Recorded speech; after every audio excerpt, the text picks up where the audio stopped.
Let's do this.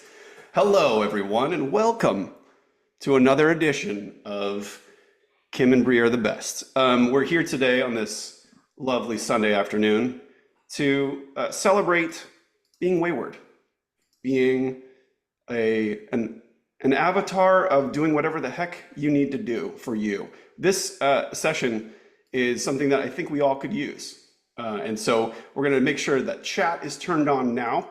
So if you would like to just say hello and where you're from, we'd love to hear from you. Make sure you select everybody when you do it, everyone.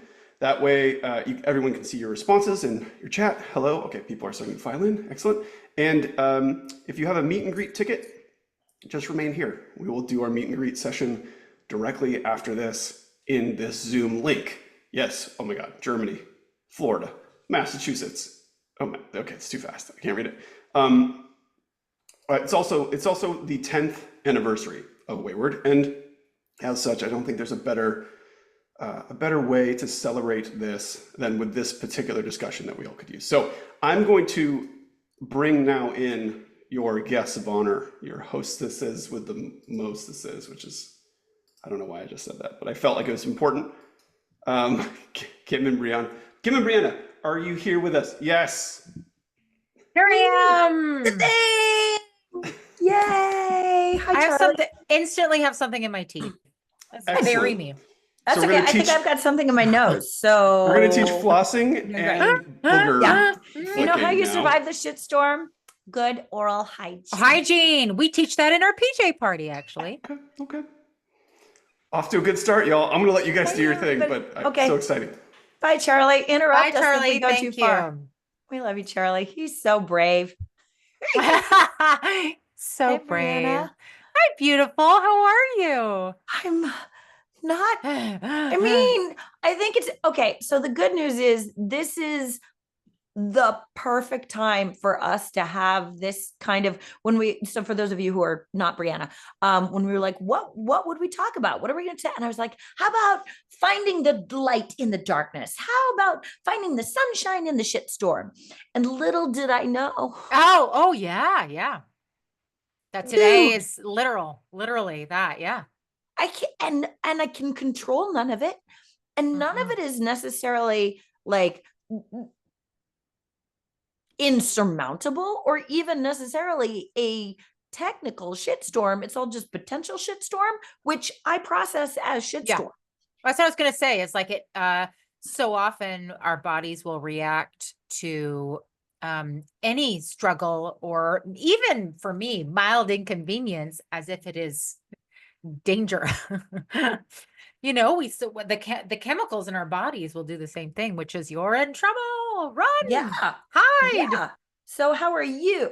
I'm in the shitstorm. Are you in the sunshine or the shitstorm?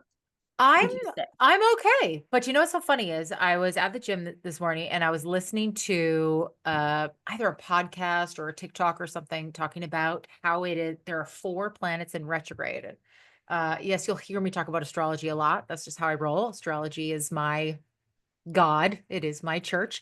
It is what makes me feel safe and a semblance of control in the uncontrollable.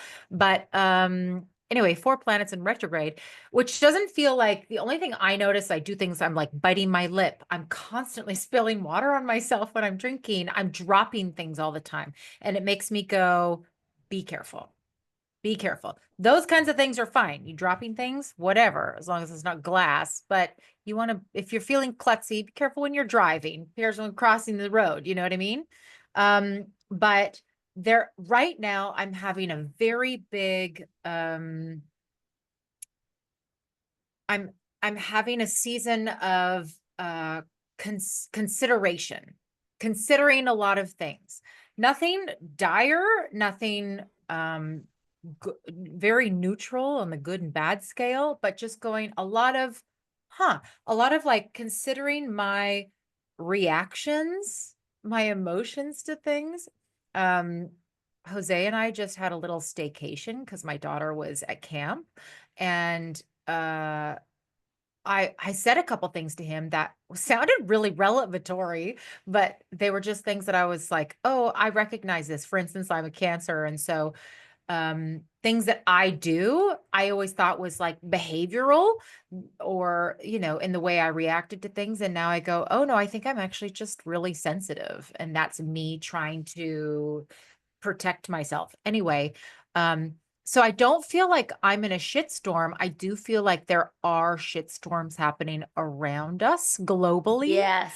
So Yeah. that was actually one of the things I wanted to Yep. let's just get the dark out of the Mhm. way.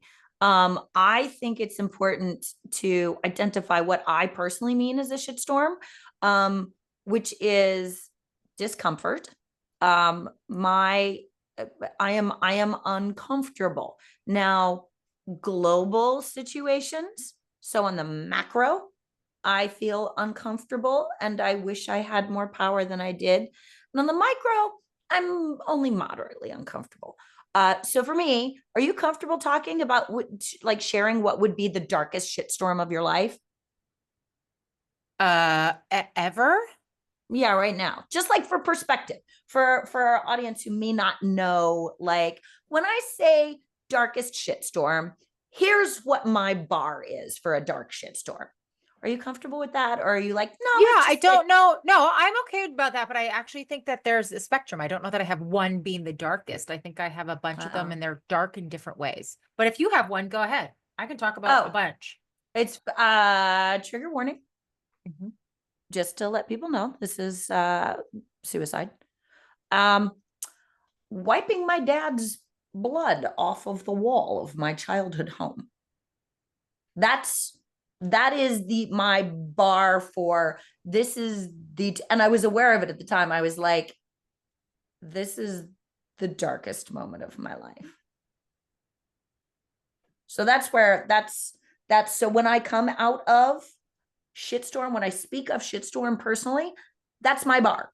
And Oof, yeah. even with that, in that, I was able to find light and sunshine and ways to process through. So it's been healed, lots of therapy, lots of stuff. I understand why, but for me, that's my bar for shitstorm. What's your bar? My bar similar would be when my dad was dying and it was COVID and the hospitals were full. And so we had to help him die at home. And it was not our childhood home. My parents are, do not have much money and they live in a modular home, like a trailer. And so we lived in a camper van outside their house for about a month. And I literally was wiping my dad's butt. Do you know what I mean? And it was, it was not pretty and it was not easy. And it wasn't even that sad at the time. It was just hard. Yes. It Yeah. was very hard. It was hard. And I was feeling sorry for myself and constantly fighting with my brothers. And because it was a whole family was living, there were 7 or 8 people living in this tiny little trailer. Yeah. And that was just a few years ago. But yes, that is, go ahead.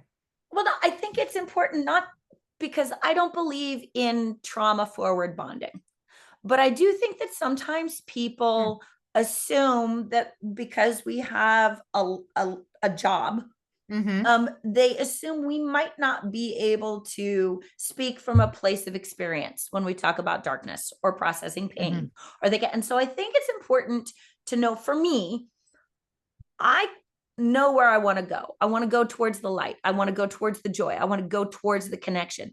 But the best map in the world will not get you where you want to go if you can't acknowledge where you're starting.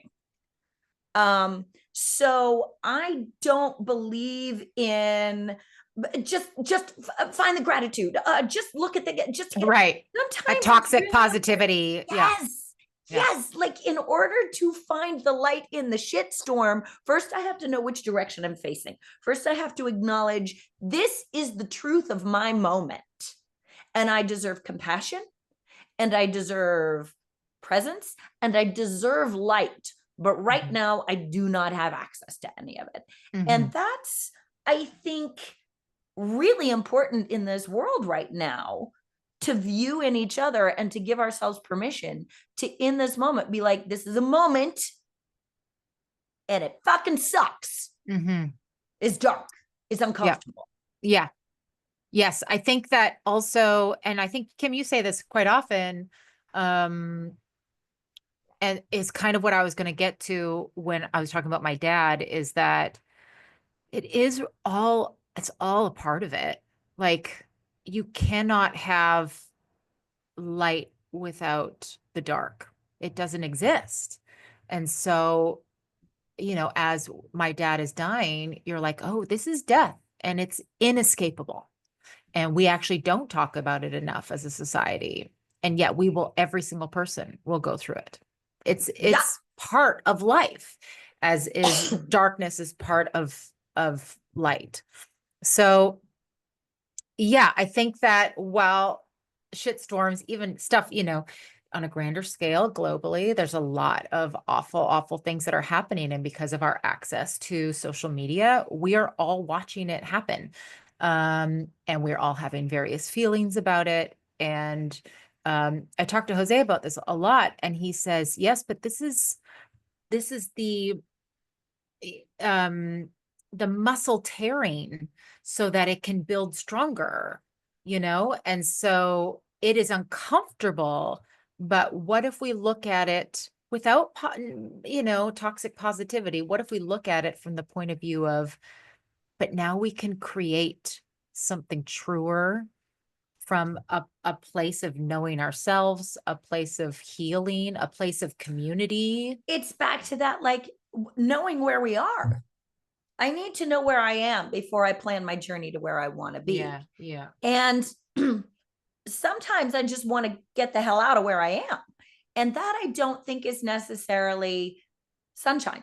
Like, just because this direction is no doesn't mean that direction is yes. Right. So giving myself permission to just stop and be, and be in, one of the things that helps me so much with that is being in connection. I mean, I think that's this wayward movement, and the wayward, like what you were just talking about, Jose saying that this is distilling and we're putting it back together the way we want it when things break. And that's what they did. That's what wayward, that's what all of the people who are watching did when the show didn't get picked up. It's possible to be like, well, I guess I'll just sit here in the dark forever then. Or it's possible to say, no, this is ours. This is ours. Yeah. We're going to hold hands and we're going to move forward, and find the light together. Yeah. I don't think I thought, sure. When we started this out 10 years ago, it just seemed, I don't feel like it was my idea. I feel like I was catching a wave, right? In terms of building this wayward community. But now what we're learning during this time of shitstorms is that community is like water. It is like food. It is like shelter. It is everything. And I don't think 10 years ago we were being taught that. I think there was a sense of hyper individualism.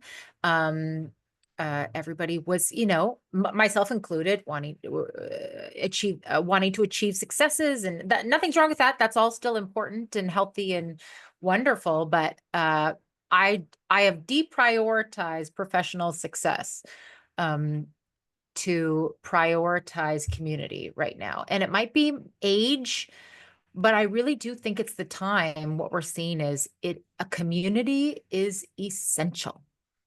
We need it. We need each other. We were fooled into thinking that hyper individualism will get us ahead. It will not. It will not. No, it also perpetuates black and white thinking, binary thinking, competition, the idea that if I allow you to see my vulnerability, you're going to take advantage of it. And that's not healthy. It's not productive. It's not productive for any of us to move forward. It also makes for competitive pain. Do you ever experience this? Like, I need to have the worst pain in the room, so mine is valid. So yeah, like the bigger victim. And so it becomes a competitive, like, misery. and I become invested in my misery, and I become invested in not healing my misery, because now my misery, so now the shitstorm becomes my identity and my strength. And that comes from that hyper individualization and that idea that there's only a finite amount of light. And if I'm going to be validated, if I'm going to be given compassion, I have to earn it and be the worst in the room. As opposed to, I know people who have again, I was about to say significantly worse, and that's perpetuating quantifiable pain. Everybody's plate is full. And if I give myself compassion, then chances are I have enough left over to give everybody else compassion. And I do think that that competitive victimhood is also something that patriarchy and capitalism teaches us to keep us in the cycle of being small, being helpless, being disempowered. And so once we are able to bring each other out of that, going, no, we are all allowed to be seen, heard, big, loud, beautiful, successful, then they lose, And so it's up to us to go playing victim. We all experience hardship. Don't get me wrong. You're allowed to, as we said before, fully embody your emotions through whatever hardships you're going through. But identifying as a victim for a long period of time and for a finite period of time will not move you forward. And it will not, it is the opposite of connection. The other thing, okay, I had two other things I wanted to say. One is recognizing how much of the shitstorm I create, which I think kind of you just buttoned, is like, once I decide I am empowered by being a victim, I then create it in my own mind. Like, I create my own misery. And that's the tool I was given to get what I need. Instead of judging myself for that, I get to say, that doesn't work for me anymore. I'm going to learn another tool, probably from another member of my community. The other thing that I get caught up in is feeling like I'm being disloyal to people if I'm happy and they're not. Is feeling like I'm abandoning my community if they're in the shitstorm and I step into sunshine. Is feeling like I need to be angry to stay connected to a community that is being harmed. Yeah. And sometimes it's guilt and shame. And sometimes, I'll be honest, for me, it's performative. I want people to make sure they see that I'm mad about this bad thing. So I'm on the side of good. And setting down my need to believe that I am serving anyone staying in pain. Setting down my belief that I am that I need that for value and for connection. And instead, reaching a point in my life where I'm like, I can stand in sunshine. Can I ask you a question? Stay there. Yeah. This is out of curiosity, more for myself in reflection, but do you ever, if you have a friend that is in a shitstorm and you are not, do you ever feel like that friend will reject you if you are not in the same shitstorm? Not anymore. Yeah. Not anymore. I used to really believe that to support someone in the shit, I had to get down and roll around in the shit. And what I found through my own spiritual practice is sometimes the best thing I can do for someone I love who's in the shit is give them an example and a hand how to step out of it. Because they might not be able to conceive of not being in the shit. They might not, like, what is actionable? Oh, there's Hercules on his motorcycle. Hope you all heard. Who's that. Hercules? Hercules is one of my neighbors. He's got a very loud motorcycle. Is his name actually Hercules? Yes, it's awesome. It's Hercules. Oh, I don't want to dox my neighbors. But yes, one of them is Hercules, and he has a great big motorcycle, and I love him. So on brand. But so yes, I have worried about that. It has never come to fruition. In fact, when I make the mistake of joining someone in the shit, the friendship usually suffers. Yeah, because where are you going to go? You're going to stay down here and you're going to do this Yeah. instead of this. Yeah. Well, and Right? also, what good is sitting in the shit voluntarily? I remember years ago, Uh-oh. so you and I were having a discussion. I'm pretty sure it was like maybe 2020. And I remember, I think both of us were having a shitty time for different reasons. And we laughed that we said there was always somebody to throw out the life raft. We were never both in the deep sea at the same time. There's always Yes. somebody on the Yeah. ship going, I got you. And I asked you that question because in my mind, while you were talking, I was going, when someone is sad, how do I react? And I think I know how I react. And I go, when I'm sad and other people react this way, what do I actually want? But what I actually sometimes I think I want is to commiserate. I think that I want that, but I think that's actually my ego and my old programming keeping me small. And I think what I actually want is somebody to go, I hear you. You do what you need to do, but I've got your life raft here. Like you're not going to sink. Yeah. And so I don't need somebody to be like, oh, don't think about that, or don't worry about that, or let's go get some ice cream. I need somebody who's stern.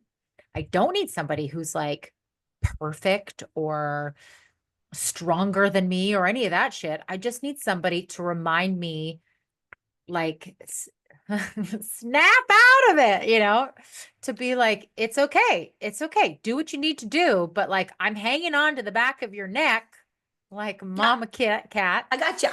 Yeah. Well, and it's also, I love that they came up with the word shitstorm. It is a storm. My daughter has recently developed a phobia of storms. It's always been wind, but it has now expanded into thunderstorms.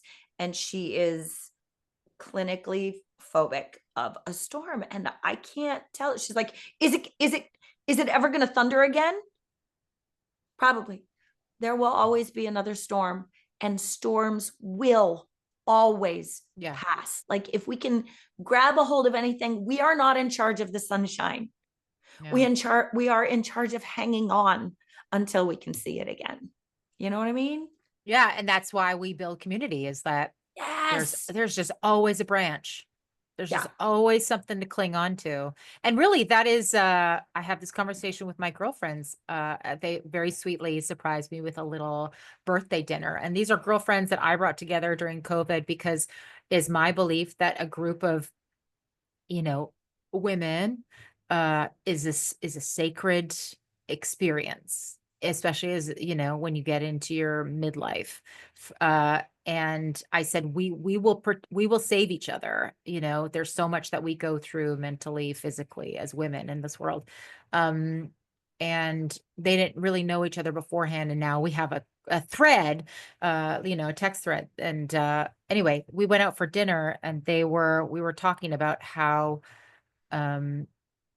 it's just so important to have a person there. Even if you don't have like a long-term connection with them, haven't been through much with them, it's just so helpful to have a group. And it's challenging and it takes work. It is something that I think women are better at. That's going to genderize this, but I think that, women, non-binary folks are better at this than men, which is not because men are awful. It's because we're all raised in a system that teaches men that they don't need connection. Well, they don't need tools. Do it alone. Yeah. Do it alone. Yeah. We Be a have more man. training and opportunity on our end. Yeah. Charlie's like, well, but what did he do? Did he nod or did he just shake his came head? on and looked like he was being sneaky. Oh, But yes, Were you making a comment on told you Yeah. don't need tools, or were you making a comment on Do you we think agree or women are better disagree? at this? You don't just get to sneak in here and make a face and then Well, can you describe why you think men feel that way or do that?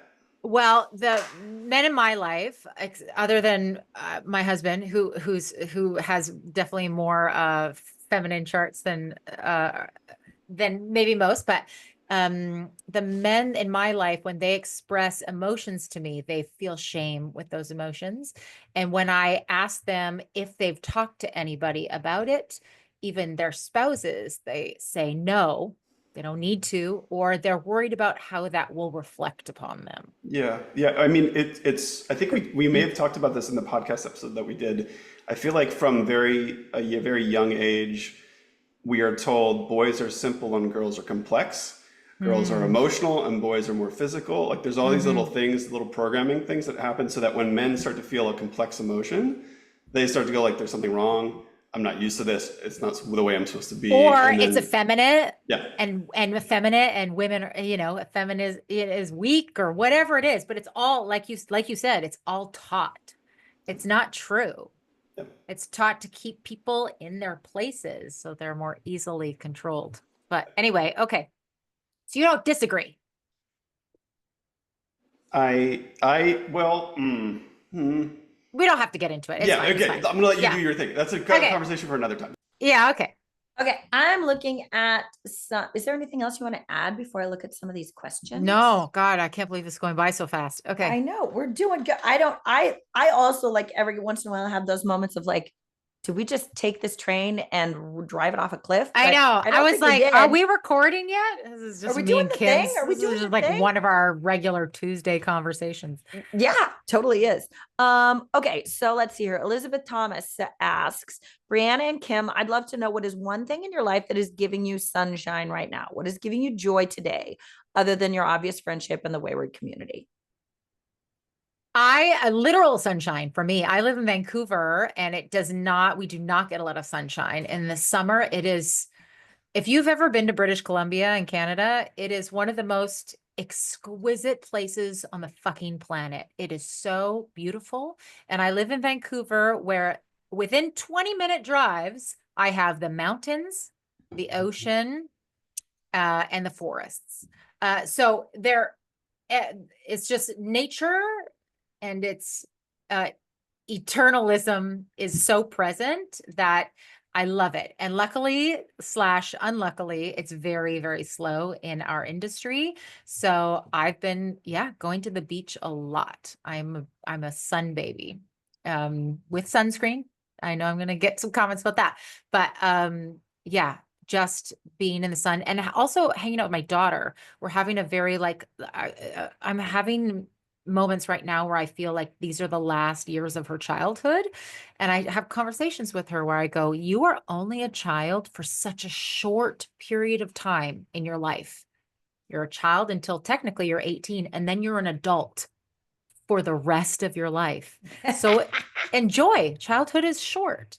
So every day I go, what do you want to do today? Like, what do you want to do? What should we do? What do you want to do this summer? What are summery things you want to do? So it's just so fun. And I feel very privileged that work schedule wise, I can do whatever the fuck I want. And this year, every day I wake up grateful for that. That's awesome. Mm-hmm. What about you? I look at this question a little bit different. My brain is full. That's the end of that sentence, actually. My brain is just always very full. I'm just gonna be like, I am an anxious being, and my brain works very hard to paddle.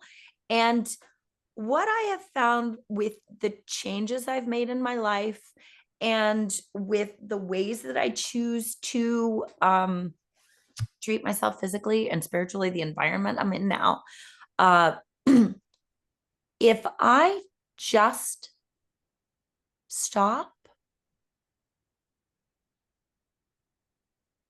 and breathe and allow, I immediately have access to joy. And yet I do not do it. which just tells me like, oh, my brain is still my brain. Isn't it beautiful that I have a lifetime to work that muscle? Because even so often when I stop, my brain is like, zing, zing, boom, boom, boom. Oh, shame, regret. Oh, fear, worry. Oh, prepare this. Oh, grab it. Then that's what I talk about, the manufacture of my own misery. But when I just stop and say, there's a green tree outside. There's my friend. I just got home from New York and I got to see a flash mob because it was the 50th anniversary of Chorus Line opening on Broadway. I got to see people in their joy. And that triggers mine. So that's where my joy is. And that's also what reminds me that when I have this belief that I have to get into the shit of the shit storm, that it's like, no, but wait a minute, Kim, what pulls me out of my shit storm is people in their genuine joy, not toxic positivity, not because I feel like toxic positivity comes from someone who's too frightened to witness go my there. pain. I agree. They're like, yes. I need you to be okay now because I'm not okay with you not being okay. And it's actually more Yes. about them than it is about me. Yeah. But someone who is genuinely, I'm not frightened of your darkness because I know you're going to find the light. And in the meantime, I'm going to be an example of it for you. And so that's what I'm trying to learn to be. So that's how I just trust and slow down and connect. That's beautiful. Let's see if I've got to grab not just my readers, but my right readers. What do you think? Do you see one that you've got? Let's see here. How many do we Stress have? relievers. We have a lot. We just talked about that. Have we considered getting tattoos together? Yes. Yes. We did. And then the boys stole our idea and we did.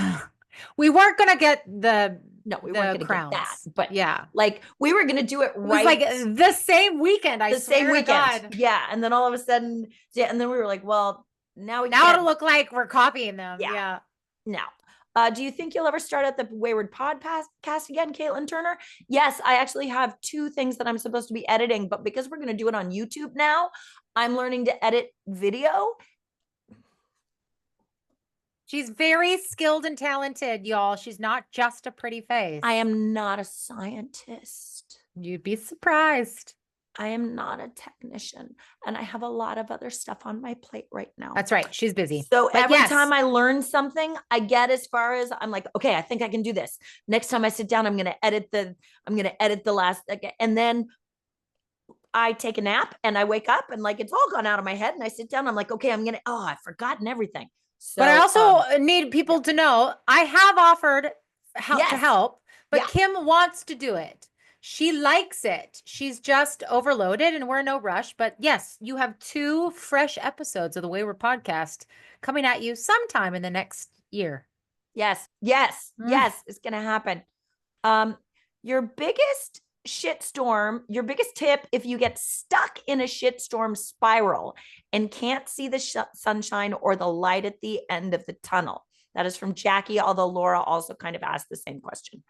This is not going to be necessarily helpful because it kind of goes against a lot of what we were just saying. But for me, a shitstorm spiral, like a true spiral, is physical. If it's a true spiral, it's like internally, it's not an actual emotion that I need to necessarily think through. For me, like an emotion that needs to be really given some time and thought is calm.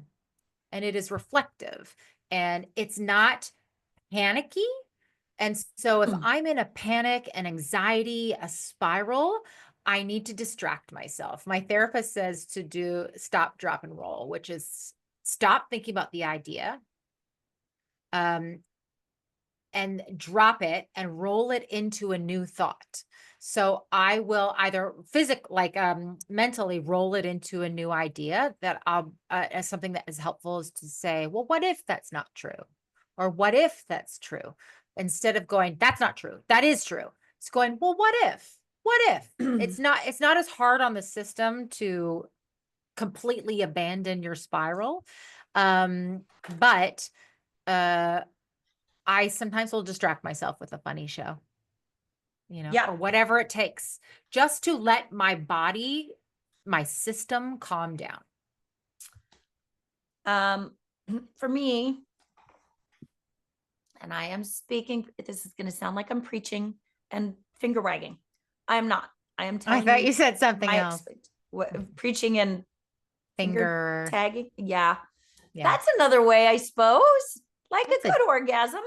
That is it different. A good There's orgasm. a different Charlie, go away. momentous. Yeah.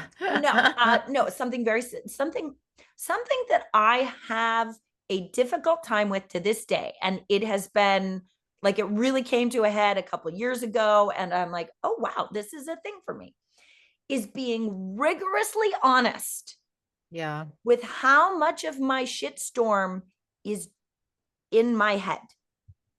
Because I will grab a fear and then I'm going to wring every possible thing out of that fear so that I'm prepared in case it happens. And what if, especially when the fears are valid, especially when the world is telling you, yes, I'm heating up. Okay, so I've got it. And my brain thinks it's doing something by freaking out. Mm-hmm. And I have had to have a zero tolerance policy for my brain fucking with me. And the way I do that is heard, understood. Absolutely. You're really scared or really angry. I mean, because my fear will loop into anger very quickly, because that feels more justifiable and like something I can chew on a little bit longer. Yeah. Well, and if they say this, I'm going to say this. If they do this, I'm going to do this. And if they, and before I know it, I've spent half an hour in a fight with somebody that's not anywhere near me. I'm doing that to myself. Yeah. That is on me. And I need to have a zero tolerance policy of my brain fucking with myself. No, don't do that. Don't do that. Great. And then I get to experiment how to stop doing that. For me, prayer and meditation work. A good orgasm absolutely can change your mind. Like whatever it is, like you said, stop, drop, and roll. But the hard part is recognizing that I have to stop. It feels so good. Because it feels so real. Good. Yeah. It feels so real, but because it's actually happening. Because it's really happening. And so I have to have feelings about it. That's doing something. The other thing is, well, I'm busy. This is on a global level. Well, I'm busy having feelings about it. I fool myself into thinking I have now done something about it. And that is fucking bullshit. This is the other side I want to address. We can do it super fast in the shitstorm and sunshine, is take power over what you do have power over. Yeah. Is know what you're willing to go to jail for, is know who you're willing to give money to, is know what your strong suits are. My strong suit is not marching in a parade with a funny banner. My strong suit abso-fucking-lutely is throwing the gas canister back in the direction it came. I'm no longer good at that though. That might be what my emotions can handle, but I will become a liability. I don't fucking go to protests. I don't go to them because I will be a liability. I've already said way more than I probably should in this situation. So I have found other ways that are actionable that I'm good at. And then I trust it. Does the problem still exist? Absolutely. Can you do more about it right now? I cannot. Drop it. Yeah. Because the rest of it is my head screaming. And that will not serve the cause. I was going to say, not productive. Yeah. You have to be able to, endure these shitstorms in a way that is sustainable. Absolutely. And because productive. As we talked about before, storms will continue to come. Yep. And if you enter into freeze every single time, you won't be able to give yourself the tools to endure them. It's not sustainable. Yeah. And if we're going to be the light, we've got to stick around to light some shit up. Mm-hmm. Don't do it. All right. Let me see if there's any, yep, we got that. Hey, by the way, Abby, good luck. You fucking rock star. I love you. We just discussed that. What tools do we use? Whoa, things are moving. How do you support a friend who is going through what you just said, Kim? I don't know what it was when I just said, but saying, I recognize you. I found when someone else is in the shitstorm and I'm the sunshine, let me flip it around. When I'm in the shitstorm and somebody else is the sunshine, don't ask me, what can I do for you? Mm-hmm. I'm maxed out. I don't fucking know how to feed myself. I can't delegate right now. You. Yeah. I don't know. Like, what helped me was when people showed up to my dad's house and were like, I'm going to clean out the fish pond that's been collecting rats for the last 5 years. Like, I'm going to pull off the wallpaper that is falling off and clearly has what, like, decide what to do. Yep. And then do it. And then do it. If you can't decide anything, or then just check or in. Send love. Yeah. Send love with no expectation of reciprocation, which is sometimes a hard pill to swallow. Yeah. How Caitlin wants an update about the dance. I just was texting with them. We postponed the dance. We are absolutely doing the dance, and it's fucking brilliant because I took over the dance. Sorry. Oh, I had no idea what you were talking about. Okay. Yeah, sorry. How do the two of you cope when loneliness just overwhelms you? I lean into it. I try to go, what is so wrong with being by myself? I go, why am I not enjoying my own company? And what do I need from others that I could give myself? Because loneliness for me, I assume it's different for everybody. For me, it is usually creeps in when I have not received the expected attention, effort, and love from a person or people. Then I feel lonely. It's rarely about actually just being alone. And we're alone all the time now because of social media, but we don't feel alone for whatever reasons. I feel lonely when I have expectations of others, and they might be valid. Like somebody might be not showing up for you. That's not what I'm saying. I'm just saying what I do is I try to I do it all the time because as I mentioned, the older I get, the more sensitive I get. And so I would say my disease, but my lifelong challenge is to give myself the needs that I am expecting from others, to fulfill the needs for myself that I am expecting from others. And that might look like take myself out for coffee, going to the beach, buying myself something sparkly, whatever it is, I'll do it. And you? I would fucking love to be lonely. No, you would love to be alone is what I know about you. I don't recall. Yes. Yeah, I would. Oh God, I would love to experience. I don't recall. Like, I don't connect with that word. So I don't really have any. I'm like, but I've always got goats I can go play with. Yep. There we go. There's my answer. Is I go pet a goat. There you go. Go pet a goat. Exactly. Yeah. So yeah. I think we were supposed to cut it at 40 minutes. So we've already over talked everything. Got it. Hi, Charlie. Hello. Do there was one thing that I wanted to address. I can't see it. There was one that was like, how do you tell your kid to get through their shit storm? And as a mom who has a kid, but I just let her know that what she's in is a shitstorm, not life. Yes, I do the same. I say, don't feel the feelings, but don't identify with it. Yeah. If I tell her what to do, because like, I can't define what's best for my daughter, and she's never going to find her own tools if I force her to use mine. So the best I can do is just say, I promise you, this is temporary. The only way to make it permanent is to give up. Don't do that. It's temporary. Yeah. All right. Okay. Love it. Thanks, guys. Hi, Charlie. Hi. Yes, Brianna, did you have something else to say? No. No. Okay. Thank you both so much. I think it's pretty clear the shitstorms are easier with people. Maybe Kim needs less people, more nobodies, right? No one, millions No, of but people. I still need connection. Yes. I wouldn't want to not have connection as an option. I Yeah. generally carry it around with my heart. I don't Yeah. need it in my face all the time. Yeah. My favorite trick with Kim is to invite her to everything, knowing that she'll probably want to go to nothing, but she wants to be invited. Isn't that Sometimes I go.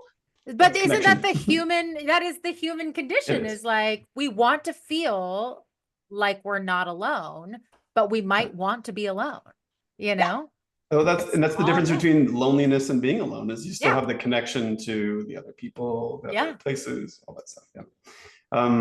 This has been great. Thanks so much, everybody. Thank you also for being so vulnerable in the chat. Yes. And all the lovely messages too. It's been amazing, and thank you so much. We're gonna be moving on to the meet and greet section now. So if you have a meet and greet ticket, just stay right here. Oh shit. Oh wait. Oh What? God, I'm so bad Shit. at this. Oh, okay. What's happening? Oh yes. Okay. I'm gonna say this. So This. I What is listen. happening? She wants to show her boobs. She wants to show her boobs. Jesus Christ. So the wayward AF X Kim, it or looked like 10. you were falling off your chair. I was like, Did you what was- is happening? That's the best sales for the shirt I've ever seen. It's just shaking it and sliding out of your chair. Yes. You can get your Wayward AF 10-year anniversary apparel from shopstands.com, #shopstands.com/shopstands.com. Yeah, look at that. I love that, actually. Me that's too. such a Badass. cool. 10 years of that is such a Briana. We worked very hard at what word was perfect for right here. I bet. 10 years of shenanigans. Shenanigans. We also want to say thank you to Riley, who is here. Riley, are you with us? Are you the Riley who designed this shirt and worked with these lovely ladies on this? Riley is the OG. Started this the whole OG. thing. What's up, Riley? Started What's up? Wayward. Yeah. Yeah. Is that She's what Mama we're getting? Wayward. Hi. Nice. Riley. Hi. Riley McGee. Riley, actually I think we have, let me see if I have it here somewhere. What's this? Do we remember this? Hold on. As showrunner. Yeah. Jody. Was that the first one? Yeah, Yeah. that was the tweet that started it all. 2015. Woo! Yeah. Yes. Look at that. Strong Look at work, that. Jesse. Strong work. That's it. Yeah. That's how you manifest Spoke shit, man. it Just into put it the out universe, and then you two ran with it in a way Yeah. that I think we were all cheering there. for. I don't even know that we ran with it. We just went, that sounds awesome. Shit. Yeah. Hell yeah. Well, I'm in. and then Riley, you also then started up accounts and channels and handles and stuff to like really get that moving as well. And a petition. Yeah. Yeah. I was looking through all of the old tweets, and like 2 days later, we'd gotten 2,000 signatures on the petition, which is just nuts thinking about that now. No, now that I know the fandom, it's not nuts. Well, yeah, I'm that's just like, that's true. yes. True. Yeah. Well, Yeah. thank all three of you for creating a community of people where they feel safe and understood, and they can move forward in the future, because it's pretty special. All right, we're going to be moving forward. And you'll be able to rewatch this afterwards. That'll go up next week. So yeah, stay tuned. Make sure you're following these two lovely ladies and Momentus for updates, and we will move on to the meet and greets now. So if you don't have a meet and greet ticket, if you want to just exit out of the vehicle in an orderly fashion and keep your hands, arms, feet, and tongue to yourself, don't lick anybody on your way out. We